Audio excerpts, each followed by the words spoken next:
Hello, everybody, and welcome to another edition of the Richard Listens podcast. It's an exciting Monday here in Los Angeles, the day after Father's Day, and it was a happy day. It was a sad day.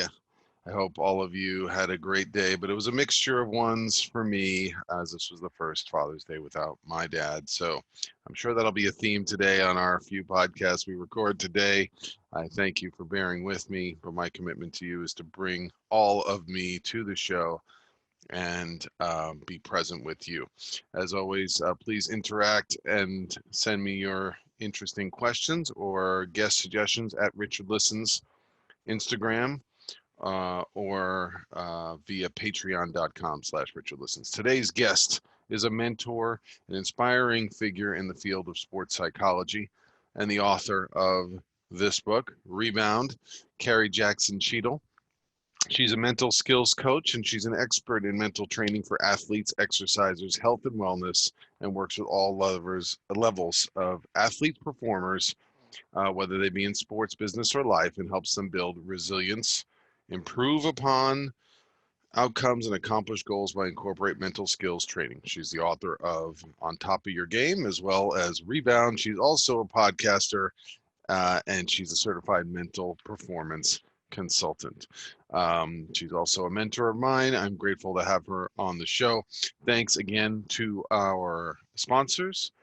Impact Dental Designs, who creates custom mouth guards for your grill, for your mouth, to keep them protected during sporting events, including soccer, football, boxing, or mixed martial arts. Whether you be an amateur or professional, you want to keep protected in the ring. And to Injitsu, which is online performance training classes, which you can take along MMA fighters and then stick around to hang out and get personalized Q&A and a copy of your course at the end. I've tried it. I love it. I'd love to see you in the next class. Without further ado, I'm going to welcome in Carrie Jackson Cheadle. Enjoy the show. Okay, welcome to the show, Carrie Jackson Cheadle. Thank you so much. This is an exciting day.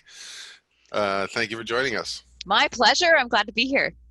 So yes, before you came on, we were talking about all your many roles, and the fact that you lead a mastermind for other people in the performance psychology realm. You host a podcast, and I was really amazed in reading your bio. You've really carved out this niche around helping injured athletes. And I was reading this book prior to the quarantine that we all went into, but the theme that's come up for me in the last few months has been awfully, interesting to see about transitions and how there's often, the only transition, or one of the main, we don't know about a quarantine, but athletes do go through injuries. What parallels have you seen between these last few months and some of the lengthy research that you've put into Rebound and into your Facebook community and your podcast? Yeah, it's been really interesting to see some of the parallels. And for a lot of people, especially if you've gone through injury or if you read the book, it was immediately apparent, which I think was really fascinating. So, I mean, the book, even though the context of it is all about injury recovery and thriving through that process, really everything that I talk about and all of the research and all of the tools, really it's about, in a greater context, it's about how do I deal with an unexpected setback, right? And so and within the book, it's within the context of injury and being an injured athlete. And, for a lot of people, when you think about your athletic career, that's one of the biggest challenges you might face, is if you sustain an injury and what that transition back into your sport looks like. And so with COVID, when this all started, there were so many, and still are so many unknowns and things, that we weren't able to do, and ways that we had to very unexpectedly shift in a pretty profound way. And so there were a lot of parallels when it came to, thinking about what happens to an athlete in that situation where, you're in the middle of your season, things are going amazing, and all of a sudden you're injured, and everything that you thought your future was going to look like that season has suddenly changed. That's exactly what happened with COVID, right? Where not in a million years did any of us, I think, maybe somebody did, maybe someone that was studying this stuff knew it was coming, but like for me, not in a million years could I ever have anticipated dealing with something like that, where it's very suddenly, everything shifts, right? Every touchstone, your worldview, everything that you knew about what you thought the future was going to look like is different. And And how do you deal with it? yeah, Yeah. and everything as an athlete, is linear and planning ahead. What's the next Yes. step? What are the stages? Yeah. How do I go to the next tournament to get seen that would put me in a position? And all of a sudden, it's all removed. Yeah, exactly. Yeah. Like had it all outlined, like, okay, I'm going to do X, Y, Z. And all of a sudden now you're doing 14, 15, 16. I'm like, wait a minute, what? That wasn't even on numbers. I was doing letters. Like, what's I like happening? that. Your head went full tilt. You're looking for Yeah. numbers that don't even exist. You're like, Right. this What's was not in the happening timeline in front of me. at all? Yeah. Need the visual for that one. So, I mean, the beauty of being a performance consultant, and this is something that maybe not all the listeners understand. Could help the coach. You could be there to help the player, the organization. And so I've come across several coaches who are kind of like, Mm. who am I now? I mean, they're grieving. I mean, their Yeah. players are calling them this month. It's the summer. They're supposed to be at a tournament that was supposed to be the coronation of their Yeah. undefeated season. Oh, And, man. and the players are kind of like getting a Just Zoom diploma. heartbreaking. I know. And my athletes, some of the athletes I work with, that just not even thinking about like, oh, I can't believe I don't get to do my final season, but also like I had them talking about like, I can't believe I don't get to walk across the stage. I can't believe I don't get to like have the feeling of walking out of my very last final exam out of the classroom, and the relief and joy and freedom that comes from that feeling. Like they just, and then coaches too, where it's one of the things that happens sometimes with injured athletes is, worse when you have a high athletic identity, and that's a big part of your world and who you are in the world. When you get injured, you feel like, oh my gosh, well, who am I if I'm not, Carrie the basketball player, Carrie the snowboarder, Carrie, or, whatever your athletic identity is. Same with coaches. Like, well, who am I if I can't coach and be in my job and in that place, and trying to, not only support their athletes that are going through this crazy time of like, I don't understand how my season can be over, or my career for some people, but also as a coach, like, oh my gosh, what does this mean? And are we going to have a season? What do I do if we can't go back to school in the fall? And just, there's so many things that people are dealing with right now in every field, right? But it's been really fascinating to watch how athletes and coaches and everyone in the sports world is navigating all of this. Yeah, I mean, I got a glimpse. I went on a early, like it was my first time being on a freeway in Los Angeles before 8 a.m. probably in, I don't know, 4 to 6 months, and I went to visit Cathedral High School downtown, which is like this. I mean, they must have built Dodger Stadium around it. Oh, crazy. And I met the coach, and they have the championship banners across the wall, and like, I mean, the weight room, where like, still like the pads are like split in half, but people are still in there working out. And it was like, it's just so like, it's both amazing, these institutions of sport, and yet they're empty and they're uncertain, Yeah, yeah, absolutely. and nobody knows how it's going to look. No, yeah. I mean, it's such an interesting call to action for having to be in the present moment. Like you just don't have any choice but to take it one day at a time, and that's all you can do when there's so many unknowns. Like, right? Like it's like right now it's reading tea leaves, trying to predict, well, what's going to happen, instead kind of figuring out. Is that a new certification you're adding? Yeah, I should. I know. I think we need it. I need Common it. face. Yeah. Oh my gosh, it's just so crazy and interesting. And I really, really honestly do see opportunities in all of it too. Right? I'm pretty big on that. And that's a big part of the book in Rebound too, is I talk about obstacles to opportunities, and that sometimes when we face what seems like an insurmountable challenge, really held in there is a gem of an opportunity if we allow ourselves to be able to tap into that growth mindset and view it in that way. So I really do think that there are so many tremendous opportunities in this significant challenge that we're all facing. Yeah, I want to hear more about, that from you professionally, how that's become an opportunity, or if it has been. I know a lot of people who do public speaking, having those events canceled could be a hardship, and Yeah. also maybe how you've directed your clients, who come to you and say, well, is this a good time to keep working on my mental game? Yeah, it's been interesting actually to see some of the ways that people have pivoted in terms of the work that I'm doing with my clients, and that because there isn't competition happening right now. Um, it's shifted in a few different ways. For some, we've pulled back and looked at, well, where is the opportunity, right? So in terms of, are there other areas of my performance that I could be working on right now? So for some, it might be they might, if they were in their regular training cycle, they wouldn't have a lot of time to work on maybe flexibility or strength training, depending on what their sport is and where they're at in their training cycle. So maybe they're focusing on that. I have some of my Olympic athletes that are like, I've never had an opportunity to have a break like this. I'm actually going into maintenance mode, and they're like building like gardens for the first time in their life, and like doing macrame and like just doing all this amazing stuff that they never would have had the time or opportunity to I do. feel So I feel more normal now. Thank you. yeah, oh yeah. Not everybody's like going out there and hitting it hard. And I was talking to in the beginning of COVID when it was pretty stressful. I was talking to some of my athletes about that, where like maybe now isn't necessarily the time to look at getting gains, because one of the things we know through research is that when you're under higher levels of life stress, you're at greater risk for injury. So it's okay to go into maintenance mode. It's okay, And then for some of my other athletes, we are working on how do you maintain your motivation to train when you don't know what you're training for?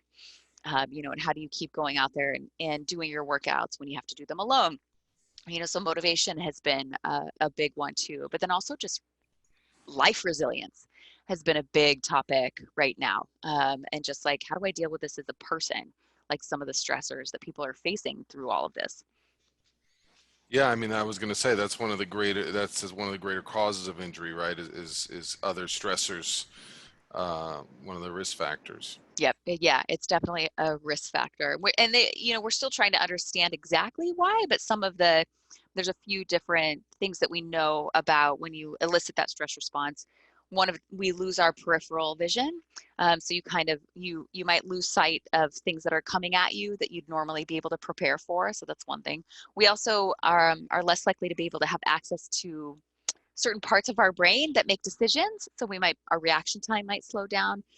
So there's a lot of different things that we think. And then uh, the other thing that's interesting too is I've seen during this time is athletes that are injured and some of the stressors that they've had with having to put off treatment. And the other thing we know is that stress can slow down the healing process because it can impact your immune system. So really, with my injured athletes, some of the conversations have been around that of like, how can we really think about managing stress as much as we can, because we don't, it's they feel like their timeline, for some of them that had to put off surgeries, their recovery timeline got pushed out even further. And for some people that worked out great, and for others it was a significant stressor. So that's And been a how big. confusing is that, I right? Like, know. you're just searching for like the uh controllable, I know, what's my I recovery know. timeline? And you're met with this like other moral health concern of, well, Yep. if you get a surgery, you could be putting yourself at risk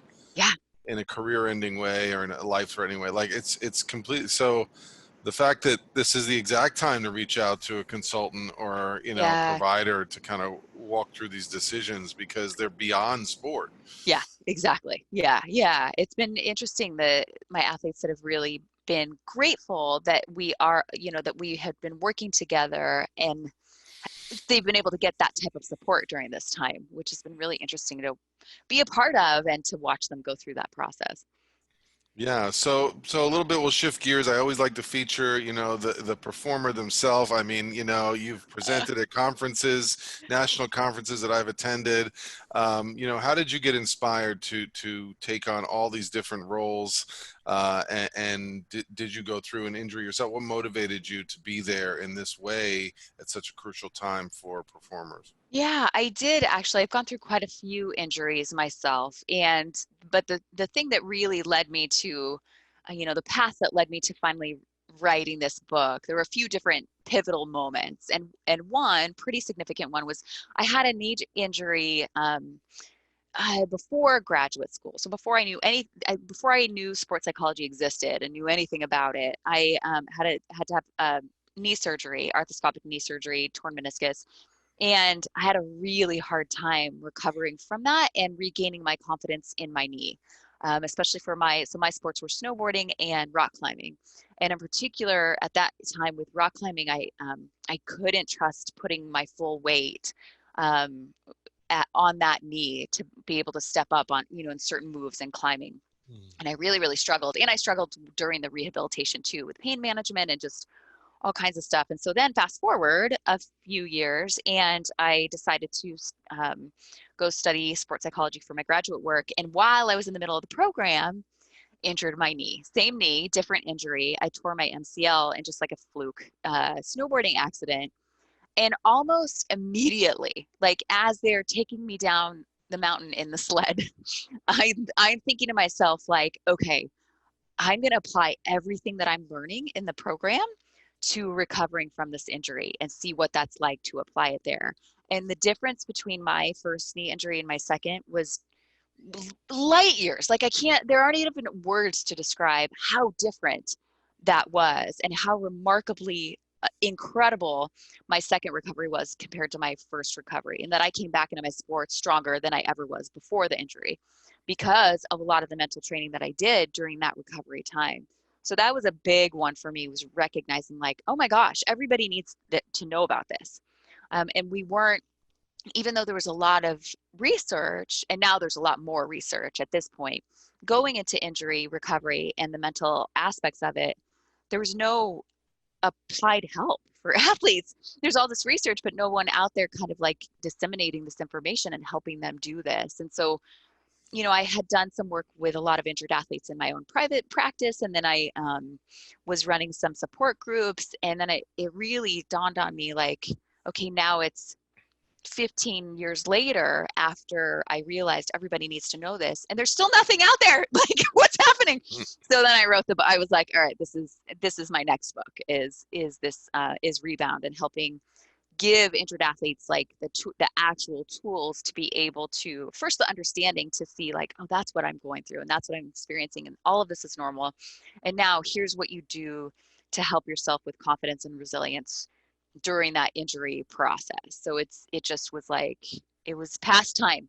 And now there's all kinds of momentum with it, which is super exciting. There's like all this research and other people that are doing work and with injured athletes. So it's really exciting for me to see them, that specific population getting the help that they deserve.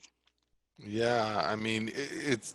I'm glad that you. Sounds like you found your calling and your why, Yeah. and like there's nobody reaching people, these athletes, and from, I'm just thinking of stories and the stories that are in Rebound, which are really amazing, of these athletes who one day are part of a locker room, who are part of, Yeah. even if you're in an individual sport, you're part of a climbing team, you still have people who are used to seeing you out there, and all of a sudden, there's so many things that go with being isolated, removed, the stress response, like you said, your perceived pain levels when you don't have the endorphins or the connections. Yep. uh, so I mean, I know myself coming out of college, having had a back surgery, like Mm. there's nothing, it's very isolating. Yeah.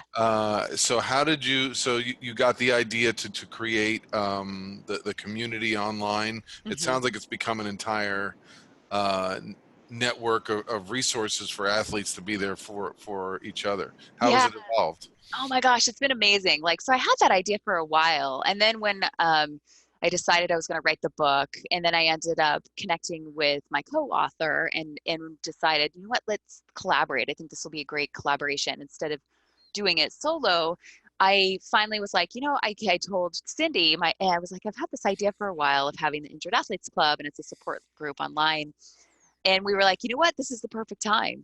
Let's do it. Let's support athletes in this way. And so it's growing like gangbusters. It's so fun.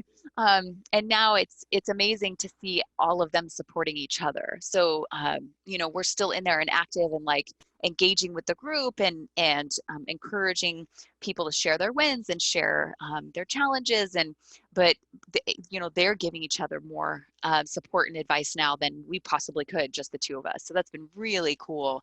And then we decided to do the Injured Athletes Club podcast so that we could bring, one of the things that's nice, I think, is just hearing stories of like other people have faced these hardships and they've gotten through it. And here's some of the things that were really hard about it so that they can, have someone to identify with, like a story to identify with, and also maybe have some inspiration and hope and messages of advice from other athletes that have been there.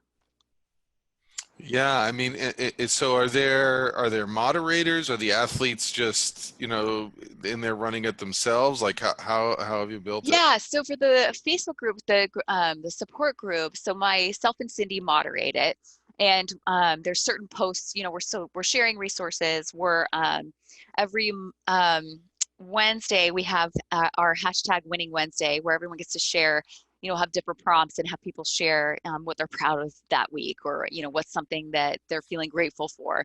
And then Fridays are Feeling Fridays, or Friday Feeling, and we have different prompts for like, what's the thing you're most excited about when you return to your sport, or like what's been the biggest challenge or the biggest emotion you felt this week. So people are talking with each other, but a lot of times now people in the group are asking their specific questions. So we encourage everyone to introduce themselves and tell their story. And then they'll say like, they might ask like, I'm going through this injury. Has anyone else, dealt with this? Or they might have like, I'm really struggling with motivation. Does anyone have tips on how to keep going with my rehab? So they're putting the questions out now and getting responses from each other. Yeah, I'm curious. I mean, it's kind of a pivot for a second here, just based on the recent events in our country. Obviously, I'm speaking for myself. When I was home and isolated, the emotions are so much more intense. Yeah. Did you notice any of the protests in terms of, the racial insensitivity, these things coming up and into the injured athlete discussion? Uh, No, it's great. It's a really great question, and I was curious about that because I know that was happening in other groups and other online communities, and we didn't see a lot of that coming up. I think I don't know if it's just because of the nature of the group and it's so very focused on injury and on this one experience that you're going through in this moment in time. But yeah, that's a great question. But there has been a difference in terms of like um, how emotional people are feeling, which I think is because of the greater context of everything that we're going through right now. I don't know if everyone recognizes that, right. but I definitely have seen that and would absolutely attribute that to, we were already feeling a bit raw from dealing with everything we needed to with all these unexpected changes with coronavirus, that when another, big emotional, significant emotional hit comes, like, and you're already feeling raw, it just, our feelings are on the surface. And I think sometimes that's very good that they're there because we can't Yeah. ignore them anymore.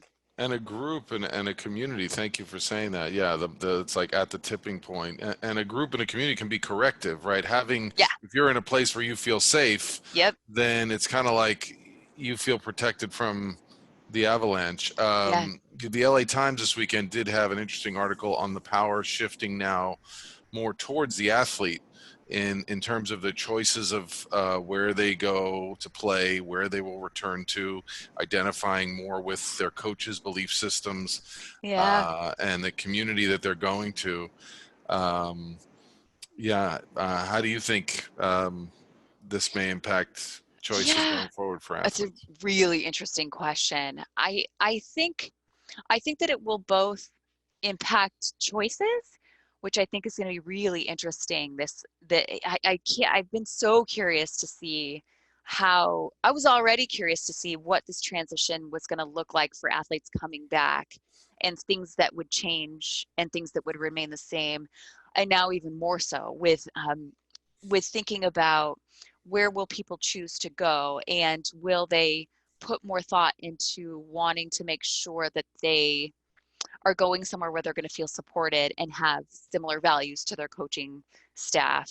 But also, what I think and hope we see is once everyone is back, into their teams and sports and like back into competition and training, that when things do come up, that there will be no tolerance, instead of like, so, and this applies to so many different aspects of sports culture, where we sort of just accept something as, well, that's just part of being in this sport. And we see that a lot with injury too.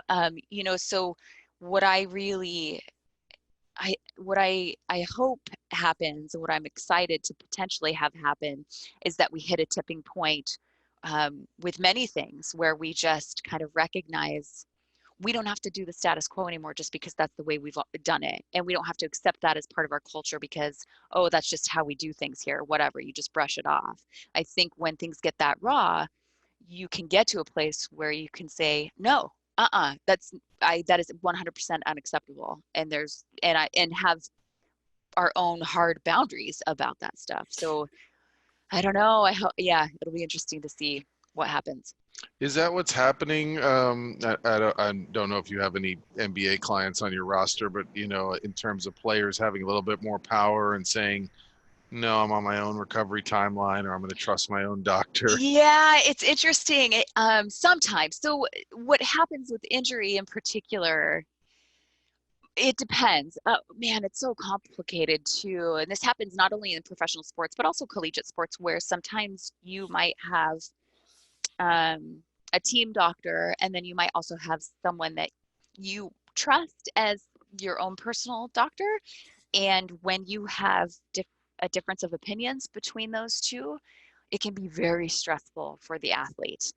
So I think one of the shifts that I'm seeing happening, that I hope is happening, because I'm encouraging everybody to realize you're a part of your treatment team. It's easy for us to fall into the dynamic of, well, that's the expert, so they're going to tell me what I should do, and I need to trust that that's what I should do, and that's what I need to do to help me get better. But that it's really okay to ask questions and to communicate what's happening with you, and to feel like your gut's telling you maybe something a little bit different, so that you're taking in all of the information. One of the dangers of this that I tell my clients is that, like, you got to do your gut check. And I'm a big proponent of getting a second opinion. And I really encourage that. I think it should just be mandatory, for everybody should just get that. But you got to make sure, when you're thinking, I'm doing my own recovery, I'm not going to follow the guidelines that you're giving me, that you're not doing that because you think someone else is going to give you the answer that you want, which is you can get back quicker, or it's not that bad, right? So you really have to do your gut check to think like, oh, okay, am I getting a second opinion because I don't like what this person told me and I want a different answer? Or do I feel like I'm not sure this person and I are aligned in what my goals are? I don't know if this is a good fit. Or it might just be, I want a second opinion to back that up, because sometimes it's, even if your secret goal is to get someone to tell you something different, sometimes it just feels good to have someone back it up. Like, okay, now I got two people telling me this is the deal and I got to get surgery or whatever it is.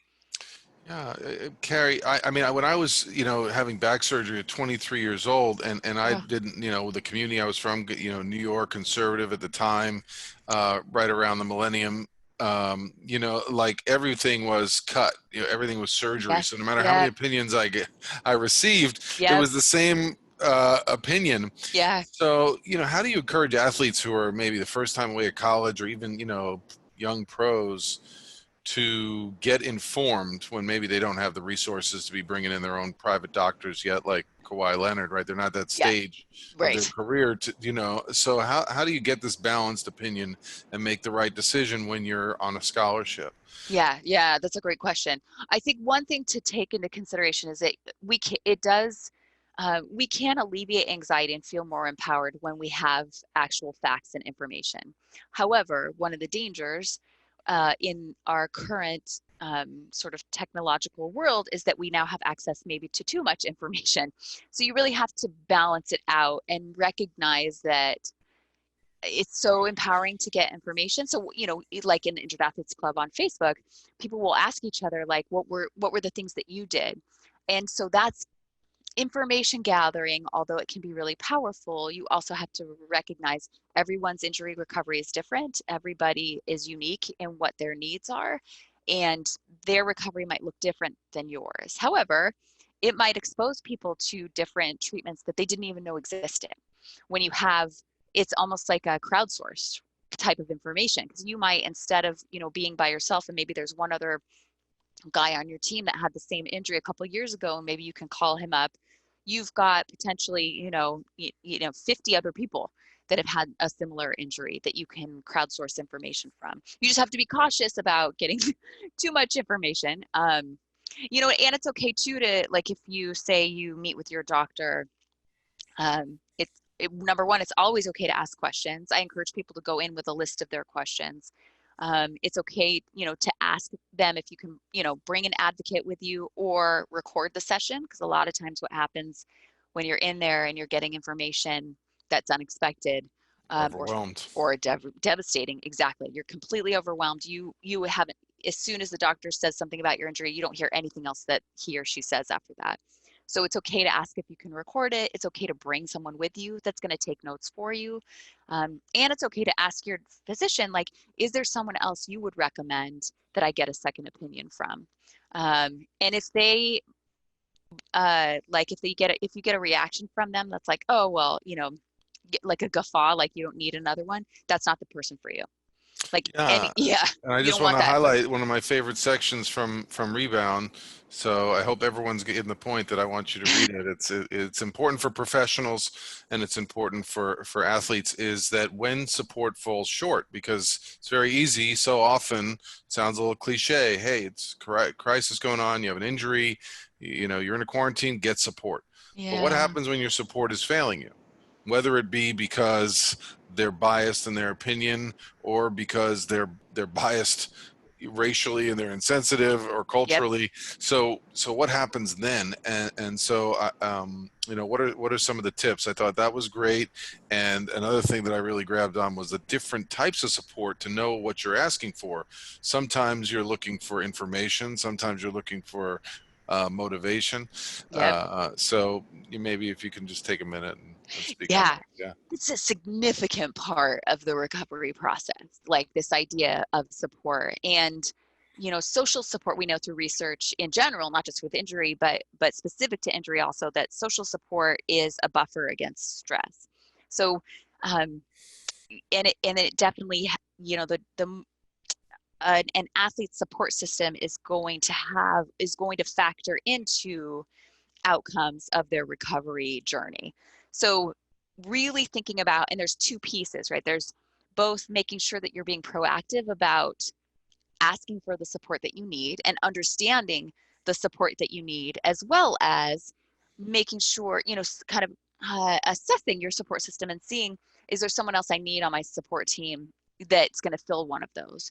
So it's not just, it's sort of twofold, because one of the things I see happen sometimes is that maybe we don't recognize what type of support we need in that moment, or we assume that the person that we're talking to should know exactly what kind of support you need in the exact moment that you need it, which, like, if only. It just doesn't work that way. So busting that myth is huge, because a lot of times what I see happen is an athlete goes, and when an athlete's seeking a specific type of support and gets a different kind, it's very stressful in that moment. So helping the athlete have more awareness around that and understand, like, oh, I'm looking for this kind of support, but they're giving me this, and putting language around it is really helpful, because then they can recognize, oh, either I need to ask this person for that support. So say, like, You're at your doctor's office, they're giving you informational support, which is what they're supposed to do. But in that moment, you need some emotional support, right? So you've got a couple choices. You either need to ask that person for the support that you need in that moment, or you need to recognize, oh, that person, that's not the type of support that I'm going to get from this person. Like if I need that support, who else on my support team, who else on my team is going to be able to give me that?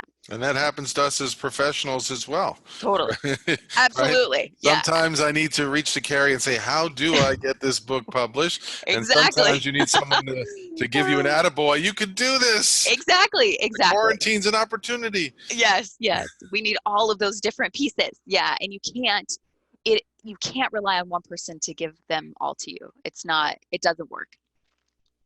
That's great. And so you covered the four different types of support you mentioned, which I think is really great to start thinking as an athlete about that, even from your coaches or your consultants. A topic that interests me that'll be in the Richard Listens Crossing the Threshold book. Hopefully, we'll have it out in Nice. 2020. We can talk timelines later.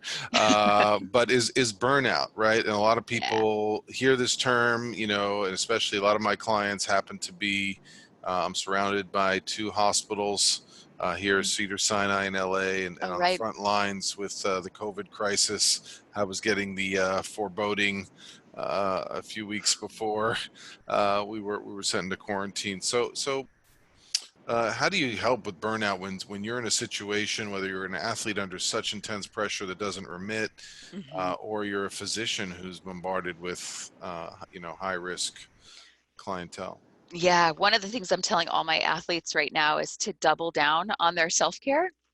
So when you're under higher stress, um, we're not always able to remove the stressors that we're facing. There's a certain reality where there's these stressors that we're being challenged with, and we can't necessarily remove them. So how do you balance it out? Like, how do you make sure that you're filling your cup as much as it's being depleted, so to speak? So, really making sure that you're doing things for yourself, kind of understanding your recovery, so to speak, and what you need in order to help both with your physical and mental health, and making sure that you're doing that for yourself, that it's not a luxury, it's a necessity. So I think a lot of times we think, these things that maybe we would do that are just, one of the things I'll have my athletes do is come up with a couple different lists of things that help manage their stress. And there's one list that maybe are like the big hitters, which is, am I getting enough sleep? Am I getting my workouts in? So there's certain things that we know help our stress response in bigger ways, some of those things. And then there's the other list, which is just like your joy list. Like, what are things that you do for no other purpose, but you enjoy them, and making sure that you're giving yourself that. And a lot of times we feel like those are luxuries, but really, in terms of optimal performance and the way our brains work, works, is we need that as a part of this holistic picture. So what can you do for yourself right now that has nothing to do with work or sport or anything, that's just something that is enjoyable for you to do? Even if it's like, so I have a lot of my athletes are working on their morning routine. So we're shifting like how the bookends of their day, like the beginning and the end of their day, so that at least they have something that's sort of holding the space that feels a little bit differently, instead of rolling over and looking at their phone first thing in the morning when their alarm goes off, and like checking the news feed and then immediately getting a stress response in that way. So what are, it's both taking ownership over the choices that you're making, and recognizing maybe I am making choices that's actually contributing to my stress, and then making different choices and doing things for yourself, and not thinking that it's, you don't deserve it, or that, I see people fall into that trap too, where they feel like other people are going through things that are so much bigger than what I'm going through. And feeling guilty for feeling overwhelmed by, not having a set routine, as an example, when really it's like that's a significant stressor. I don't think people realize. Um, and that it really is okay for both of those things to be true at the same time. It's okay for other people to be going through something much, much bigger and much harder than you are. And At the same time, it's okay that you're overwhelmed and stressed and need to do something to take care of yourself. And you taking care of yourself isn't somehow being disloyal um, or not respectful of people that are going through something much bigger than you. Like those two things can happen at the same time. Yeah, yeah, you said so many profound things right there. From just being mindful and compassionate and tuned into, we are being impacted, from young athletes to professionals by what's going on in the world. And if you're not taking time to tap into it and see how maybe you don't look at it or have not thought about it, this might be a moment to. On the other hand, if we Yeah, just, there's a reason why denial exists, right? Like, exactly. there's a Yep. reason why, as a coping mechanism, Yep. you ask people, how come they haven't dealt with that? Yeah. People often say, how come they haven't dealt with that for 30, Yeah. 40 years? Shouldn't they have dealt with it? Because, it's very intense, and the level of pain that some people go through, if you grow up without a parental figure, or going through something traumatic, it Yep. may take a lot of emotional energy to go through that. And if you don't Yeah. feel you have the right support present, Yep. you will trust what you know, which is going to your sport. That's a safe domain. That's so true. Yeah, yeah. It's funny, denial is like, a very effective coping mechanism but it only works to a certain degree, right? Where I think it's really interesting to see when real change happens, it's when you no longer you're no longer afraid of dealing with the uncomfortable feelings. I think sometimes people go into denial and they don't face these really difficult feelings because they feel like they're going to be swallowed by them and they can't handle it. There's this like real kind of visceral reaction that I think sometimes we're very good at moving away from big emotions and not so good at moving into them. But what Yeah. what you realize when you move into them is there's so much power there that it's not going to swallow you and that you can handle it and that at a certain point it's no longer okay for you to look away if you want to really actually affect some significant change. Yeah, I mean, I got the image, of the pressure cooker on the Yeah. pot, and we're just trying to, keep it down, Yeah. and it's boiling over. It's telling you, right, that the Yep. temperature's too hot, and that's an important communication system. Anxiety is this wonderful tool of telling you there's something not attended to. Yep. And so I just got done reading Tim Grover's Relentless, so I'm kind of laughing because part of Oh, him nice. is like just be the assassin basketball player, Right. be tougher, fight harder, no days off, no, just you have to embrace that you're going to outwork your opponent. And yet part of me is like, well, that's just not my message. There's a balancing out right now, especially in times like this where, Yeah. you need to be mindful, and that actually this process of slowing down and checking with your emotions, getting more in tune, like you said, it can help you channel it more Yes. effectively. Yep. So, people are afraid, if I take a day off from my sport, or if I take this time to recover, if I go in with this mentality of it's holding me back or slowing me down, Yeah. then that creates belief systems in yourself as well, as opposed Yeah. to, I'm going to attack this recovery with not just hitting the gym and doing the stretches, but I'm going to also get the inspirational support I need, Yep. the relational support. Maybe I need to work on my connection to my family, and maybe some mindful, work on your emotional presence. Like you said, how do I expand my peripheral vision? How do I not be so flooded with emotions after one bad play or a drop pass? Yeah, yeah. What's great about the book is like people are starting to realize, athletes that are going through it for their injury recovery are starting to realize, oh, wait, these tools are resilience tools and they are going to help me in my sport as much as they help me with my recovery. So I love, that it's interesting too, like sometimes you don't understand how critical recovery is to your optimal performance, both mentally and physically sometimes until you get injured. And athletes are always worried about like, oh my God, everyone else is gaining fitness while I'm losing it.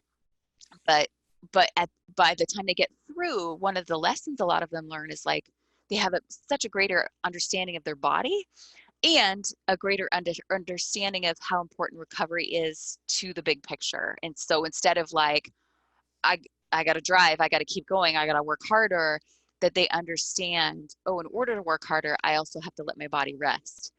Instead of feeling like that rest day is somehow holding them back.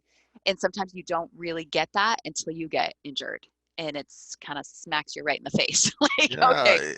it's one of those things. I wish I knew when, right? Like Yeah. I had to go from, leaving Skid Row, then trying out for a basketball competition as I was about to turn 40 to realize that even though I'd had this back surgery, I could get stronger by, working on the core and the other Yep. areas of the body. I haven't, thank knock on wood, the no back pain despite doing types of lifting, squats and deadlifts. Nice. So some of that is who teaches you and how they teach you Yep. form and strengthening other core muscles. But it's like, if you wish you knew then that the injury doesn't stop you from becoming a great athlete, getting Yeah. stronger, Yep.